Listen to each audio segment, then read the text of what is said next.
জিলহজ মাসের প্রথম 10 দিন বা 10 রাত আল্লাহ তাআলার কাছে অনেক গুরুত্বপূর্ণ এবং অনেক দামি। এই রাত সম্পর্কে আল্লাহ তাআলা কোরআনে কারীমের 89 নম্বর সূরা সূরা ফাজরের 2 নম্বর আয়াতে আল্লাহ তাআলা বলেন ওয়ালায়ালিন আশরি, আল্লাহ তাআলা বলেন আমি 10 রাতের শপথ কসম করে বলছি। তো এখানে 10 রাত দ্বারা কি উদ্দেশ্য? আব্দুল্লাহ ইবনে আব্বাস, আব্দুল্লাহ ইবনে জুবায়ের, ইমাম মুজাহিদ রাহমাতুল্লাহি আলাইহি সহ পূর্ববর্তী এবং পরবর্তী অধিকাংশ উলামায়ে কেরাম বলেছেন এখানে ওয়ালায়ালিন আশ দ্বারা উদ্দেশ্য হলো জিলহজ মাসের প্রথম 10 রাত। তাফসীর ইবনে কাসিরের মধ্যে এই মতটাকে প্রাধান্য দেওয়া হয়েছে। তাহলে আমরা আল্লাহ তাআলার কাছে এই 10টা রাতের গুরুত্ব অনেক বেশি কোরআন থেকে বুঝতে পারলাম।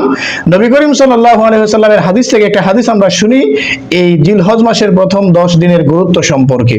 নবী করিম সাল্লাল্লাহু আলাইহি ওয়াসাল্লামের এক হাদিস, বুখারী শরীফের 969 নম্বর হাদিস, তিরমিজি শরীফের 757 নম্বর হাদিস, আবু দাউদ শরীফের 2438 নম্বর হাদিস, ইবনে মাজাহ শরীফের 2727 নম্বর হাদিস।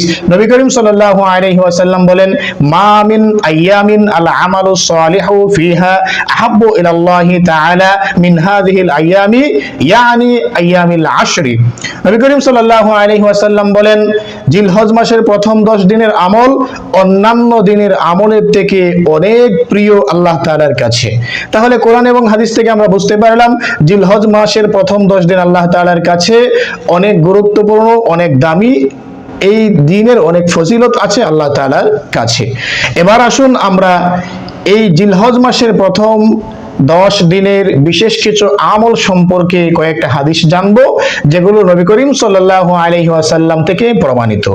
আব্দুল্লাহ ইবনে আব্বাস রাদিয়াল্লাহু তাআলা আনহু থেকে বর্ণিত মুসনাদে আহমদের 5446 নম্বর হাদিস, তাবারানী শরীফের 534 নম্বর হাদিস, قال النبي صلى الله عليه وسلم ما من أيام أعظم عند الله تعالى ولا أحب إليه العمل فيهن من هذه الأيام العشر فأكثروا ফিহিন্না মিনাত তাহলিলি ওয়াত তাকবীরি ওয়াত তাহমিদি। আব্দুল্লাহ ইবনে আব্বাস রাদিয়াল্লাহু তাআলা আনহু বলেন রাসূল সাল্লাল্লাহু আলাইহি ওয়াসাল্লাম বলেছেন জিলহজ মাসের প্রথম 10 দিনের আমল অন্যান্য দিনের আমলের থেকে আল্লাহ তাআলার কাছে অধিক প্রিয়।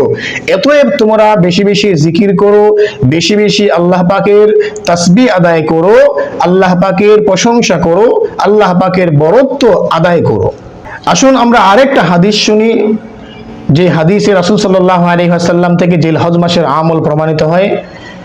আবু দাউদ শরীফের 2437 নম্বর হাদিস, মুসনাদে আহমদের 22334 নম্বর হাদিস, কানা রাসূলুল্লাহ সাল্লাল্লাহু আলাইহি ওয়াসাল্লাম ইয়াসুমু তিসআ যিলহিজ্জাতি, নবী করিম সাল্লাল্লাহু আলাইহি ওয়াসাল্লাম জিলহজ মাসের প্রথম 9টা রোজা রাখতেন।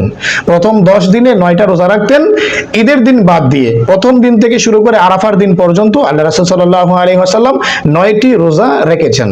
আরেকটা হাদিস আমরা শুনি এই মাসের বিশেষ আমল সম্পর্কে।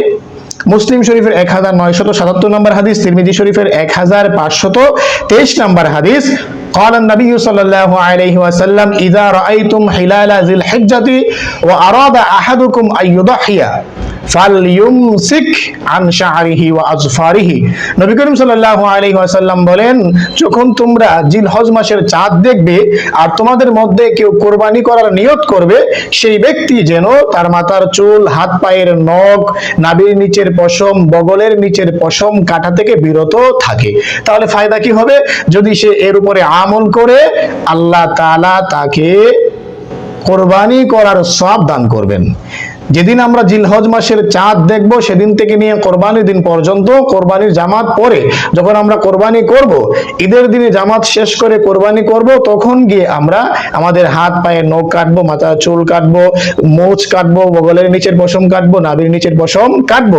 এর আগে আর কাটবো না। যদি এই আমলটা আমরা করি তাহলে আল্লাহ তাআলা আমাদেরকে কোরবানি করার সওয়াব দেবেন। আমার ভাইয়েরা, তাহলে কোরআন এবং হাদিস থেকে আমরা জিলহজ মাসের গুরুত্ব এবং এই মাসের কিছু আমল ফজিলত সম্পর্কে জানতে পারলাম।